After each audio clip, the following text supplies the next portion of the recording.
Bom dia, meu amigo e minha amiga. Hoje é segunda-feira. Que Deus abençoe você, que Deus abençoe seu dia. Mais uma semana de trabalho começando.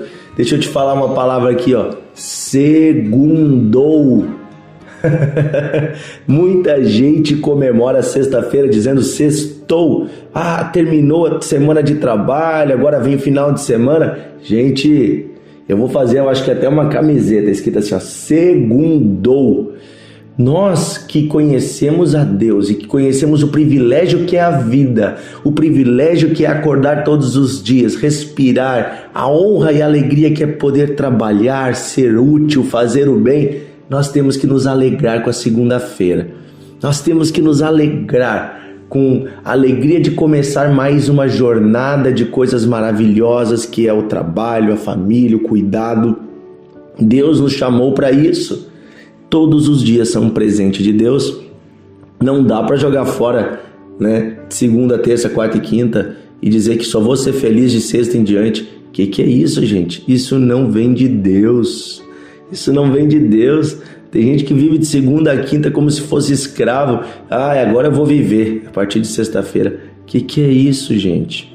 Vida é todos os dias. Deus nos deu vida quando estávamos nós mortos em nossos pecados e delitos. Ele nos salvou, nos perdoou, né? Hoje eu quero falar com você, continuar a nossa história ali sobre a viagem de Paulo para Roma, quando ele foi levado como prisioneiro em um navio, uma viagem muito perigosa. Quem não ouviu o devocional de sábado, de domingo, dos 2 últimos dias, eu convido que pare esse áudio e volte e procure os 2 últimos áudios e ouça antes de ouvir esse áudio, que aí você vai entender melhor do que estamos falando.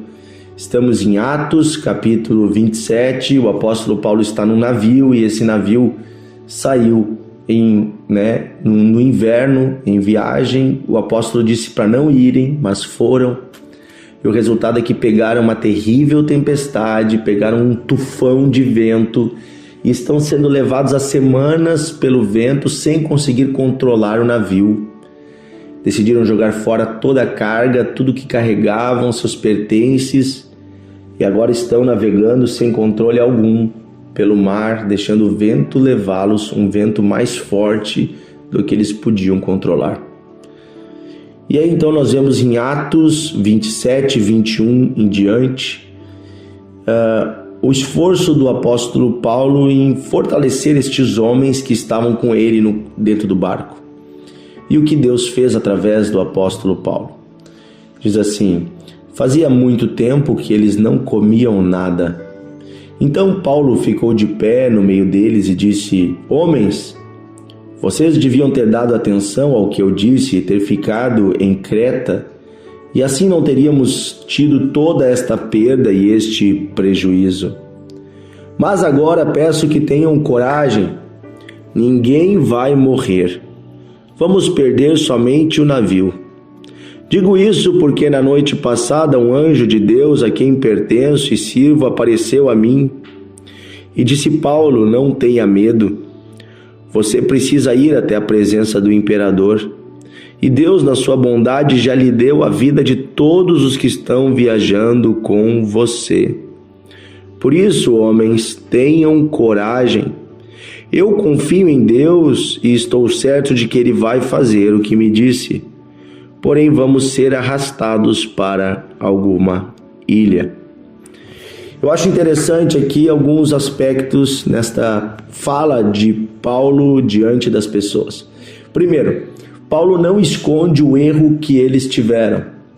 Olha, vocês erraram, vocês não deviam ter saído nesta viagem, eu falei para não saírem naquele momento, para esperarmos em Creta.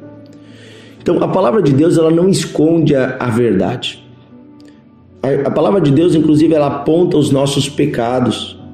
Um bom pastor, um bom líder, um bom amigo, um bom pai, uma boa mãe, um bom líder espiritual, um bom conselheiro, ele não precisa, para ser amigo, esconder os erros das pessoas.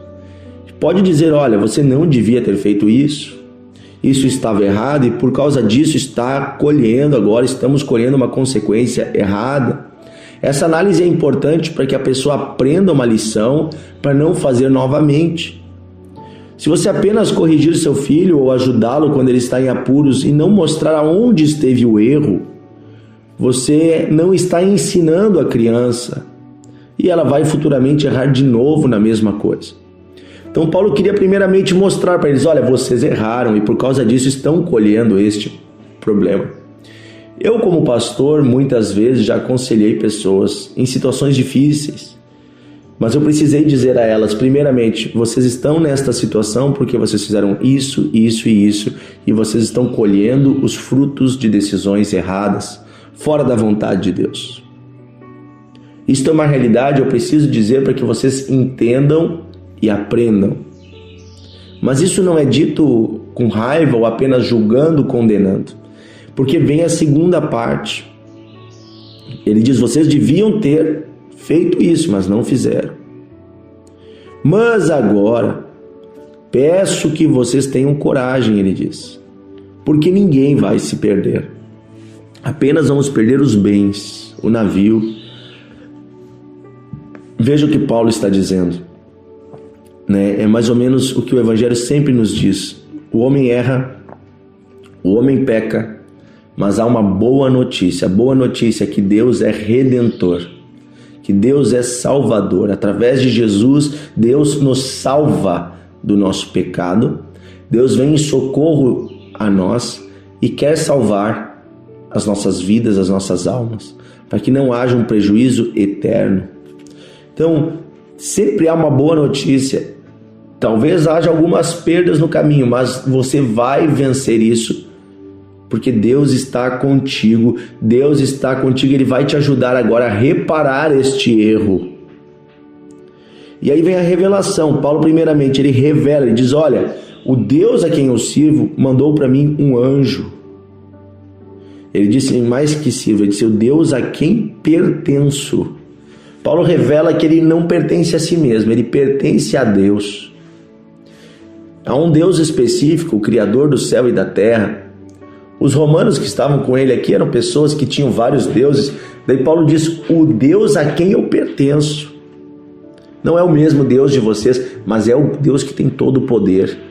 E ele mandou um anjo para me dizer isso, isso e isso. Paulo não esconde a sua fé. Ele revela a palavra dada por Deus com confiança e ele encoraja as pessoas a não desanimarem. Veja que esses homens estavam muitos dias sem comer. Fazia muito tempo que eles não comiam nada. Quando as pessoas estão desanimadas, elas não comem. Muitas vezes elas ficam estressadas, elas começam a emagrecer, elas começam a ficar fechadas.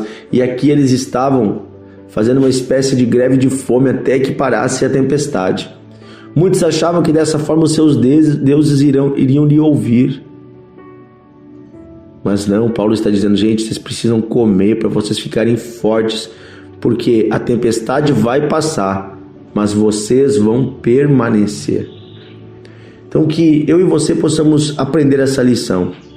Diante de uma situação difícil, não adianta nós nos abatermos, precisamos olhar para Deus. Mesmo quando cometemos algo errado, precisamos olhar para Deus, porque dele vem a boa notícia e vem a coragem para prosseguirmos. Deus vai nos ajudar a corrigir, inclusive quando nós erramos. Ou às vezes, queridos, não fomos nós que erramos, mas alguém que está no barco com a gente. Veja, Paulo podia ter sido aqui rancoroso, ter dito, a culpa é do comandante que não me ouviu, e ficado com raiva. Não. Ele agiu aqui como um filho de Deus. Ele amou aquele homem, ele perdoou, ele não estava apontando o erro exclusivo do homem, ele falou de forma geral, se tivéssemos ouvido. Veja, assim também nós devemos agir no casamento, na família. Às vezes uma pessoa que está no barco da família erra e todos estão sofrendo consequências. Mas devemos nos unir e devemos apoiar um ao outro, encorajando um ao outro para sobrevivermos a essa tempestade. E aí vamos aprender a lição que a tempestade traz. A lição da unidade, do amor, do perdão, a lição da obediência. Há um texto no livro de Romanos que diz que todo o universo aguarda com expectativa a revelação dos filhos de Deus. Vai chegar o dia em que nós vamos ressuscitar, nós vamos ser revelados como filhos de Deus. Quando Cristo voltar, será mostrado quem são os filhos de Deus. Mas mais que isso, hoje, no meio do caos que é essa terra, o mundo aguarda que nós nos revelemos como filhos de Deus. E quando nós nos revelamos como filhos de Deus, nós revelamos o amor do Pai, nós revelamos a presença de Deus, nós revelamos a vida de Deus ao povo. E aí esta vida de Deus é revelada através de nós. Que você e eu possamos nos revelar como filhos de Deus. Não venha esconder a sua fé das pessoas. Não esconda que você é cristão. Não esconda que você é um filho de Deus, que você pertence a Deus. Pelo contrário, seja luz, seja encorajador, anime as pessoas que estão à sua volta, no seu trabalho, na sua igreja, na sua família, por onde você passa, na escola, na universidade. Anime as pessoas, porque você é um filho de Deus. E os filhos de Deus agem conforme o coração de Deus. E Deus, Ele é aquele Deus que perdoa, que tem misericórdia, que tem amor. Amém? Vamos orar. Querido Deus e Pai, oramos hoje pedindo que o Senhor primeiramente nos dê coragem no meio de dias difíceis. Nos dê coragem para prosseguir, para nos alimentarmos, para nos fortalecermos fisicamente e espiritualmente, para podermos sobreviver à tempestade. Também eu peço, Senhor, em nome de Jesus, que o Senhor nos dê sabedoria, para que possamos, no meio das dificuldades, revelar quem somos e revelar a Tua pessoa através de nós. Que sejamos encorajadores, pessoas que encorajam o próximo, que animam, pessoas que fortalecem e não que acusam, que sim, ensinam a palavra por meio do exemplo. Podemos, Senhor, inclusive ser usados para mostrar o erro, mas junto com o erro, mostramos também a misericórdia, o amor e o caminho para reconstruir. Possamos fazer isso, Pai, seguindo a Tua graça, o Teu amor, todos os dias. Em nome de Jesus pedimos, oramos e agradecemos. Amém e amém. Deus abençoe você, meu amigo e minha amiga. Você e eu possamos andar juntos todos os dias aí na Palavra de Deus, aprender mais. Amanhã estamos juntos, compartilhe o devocional com seus amigos. Que Deus abençoe você, a sua família, seus amigos.